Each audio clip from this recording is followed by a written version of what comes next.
I just got back from my honeymoon. Thank you. I spent 2 weeks in Greece, just me and my husband, so I am so happy to be here speaking to literally anyone else. Gosh, I'm so happy you're here. It's not that I don't love my husband. I love my husband. We have great conversations, excellent convos. We just don't have 14 days straight of convos, okay? We don't have 14 days worth of good conversations. We started to run dry, to say the least. About day 12, I just started picking fights so we had something to talk about. We'd be sitting seaside drinking cocktails. My husband would be like, what should we talk about? I was like, how about we talk about how you undermine my intelligence in front of your friends? And he was like, okay, and then we can talk about how you refuse to apologize when you're in the wrong. And I was like, okay, yeah. Now we have something to talk about. We were out of conversations. We had plenty of arguments left. That is a good thing. Now we know. It was super fun. I loved drinking in Greece because it was so cheap. Guys, these cocktails were so cheap. And we live in LA. The cocktails out here are so expensive. It's disgusting. It's disgusting in LA. You go out, you try to have a drink. One drink in LA, it's not going to lower your inhibitions, but it will lower your credit score. That's a guarantee. That's a guarantee. I went to a rooftop pool bar in Hollywood a couple weeks ago. I spent $23 on a margarita. Yes, you heard me correctly. $23. It was the most money I'd ever spent on getting roofied. I was like, are you kidding? 23? I got roofied in college for free, okay? I never paid for my own roofie at Theta Chi. I'll tell you that right now. I don't like being taken advantage of while I'm being taken advantage of.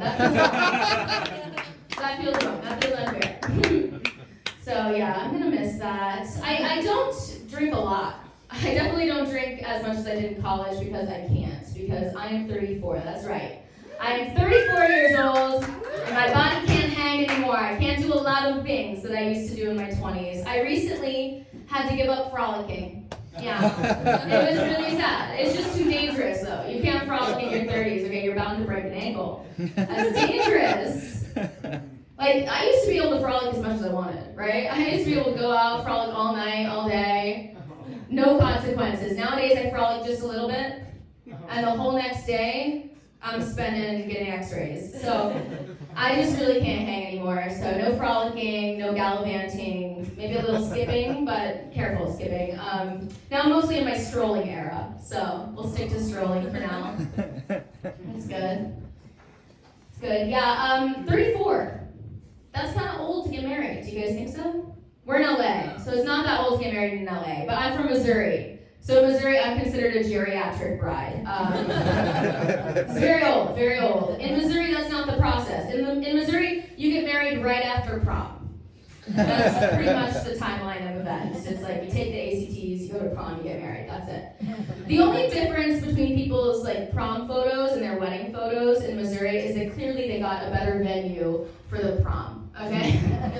Been to a lot of proms in Hilton ballrooms, a lot of weddings in community centers. And no shame in that game, okay? I love a community center wedding. There's something very romantic about dancing the YMCA at a YMCA. That's really fun. Yeah, but my husband and I, we didn't want to get married at, are you okay? We didn't want to get married at a YMCA. We didn't want to get married in Missouri. We wanted to get married in LA, where all of our friends are, and that was going to cost some money. So that's why we kind of took a long time to get married. We've been together for 8 years now, so it was a long time before we got married. But we knew we wanted to get married right away. It was just that we didn't have the money to pay for the type of wedding that we would want to have. So we really only had two options. It was either, wait to get married or ask my parents for money. And so we decided it was just best if we just waited until we were ready to ask my parents for money. And it was a beautiful wedding thanks to my dad and these people right here, my husband's parents, which are in the crowd. It makes some noise for my husband's parents. Yeah, they're the reason my wedding was so great, and it was. because it was wonderful. I loved having a wedding. I hated planning a wedding. That sucks. Okay, have you guys, anybody here planned a wedding? It's terrible. Okay, shut up. I hated planning my wedding because they don't tell you this, but wedding planning is all making decisions. And I do, okay? I hate making decisions. I'm a rising sign Libra, so I can't make a decision to save my life. I can't even decide if I believe in horoscopes. I don't know. But I definitely can't make all the decisions included in a wedding, a venue, a food, the cake, all the decisions. By the time we were getting married, I didn't know if I was engaged or if I was in the Supreme Court. I was like, why am I deciding so many things? I was canceling plans to make decisions. I was like, I'm sorry, I can't come to your birthday. I've got to hear arguments in the case chicken versus fish. That's a lie because I'm actually vegetarian, so it was more like tofu versus my entire Midwestern family. And the tofu won. The tofu won. They ate their tofu and they liked it. Thank you so much. Yeah, so 34, got married. I really wanted to get married. I was excited to get married because I thought it would make old guys at work stop hitting on me. Yeah. Surprisingly, that did not work. They are relentless. Those old guys, man, they're ballsy, right? They're so ballsy. I made this huge mistake at work a few months back. I accidentally started a conversation with a man. And big mistake, lots of consequences. I was trying to be friendly, like an idiot, and I said, "What's your New Year's resolution?" And he was like, "My New Year's resolution is to break up your marriage." I was like, weird, okay. My New Year's resolution was to get to know my HR representative, so this works out, actually, thank you. I was like, that's insane, that's an insane thing for somebody to say to you when you're married. I was like, are you kidding me? This guy is crazy. I thought, if you really think that you're going to break up my marriage, then your New Year's resolution should have been to stop smoking crack, because you are delusional, you are touched. No one is going to break up me and my husband. No one is going to come between me and my man. And I know that's like kind of naive to say, but it's true. I can say with 100% certainty that no one's going to break us up. I can say with 100% certainty that my husband and I are going to slowly drift apart over time. Thank you. Okay? We are going to slowly lose interest in each other's interests until we stop talking and we lose connection altogether and our children beg us to divorce. And I will not let some loser guy at work take away that future for me. So, thank you. Time is the ultimate homewrecker. So, that's what I'm hoping for. When I say work, I mean Universal Studios. I work at Universal Studios, you guys. I'm a tour guide on the tram. Thank you, one person. I'm a tour guide on the studio tour at Universal Studios.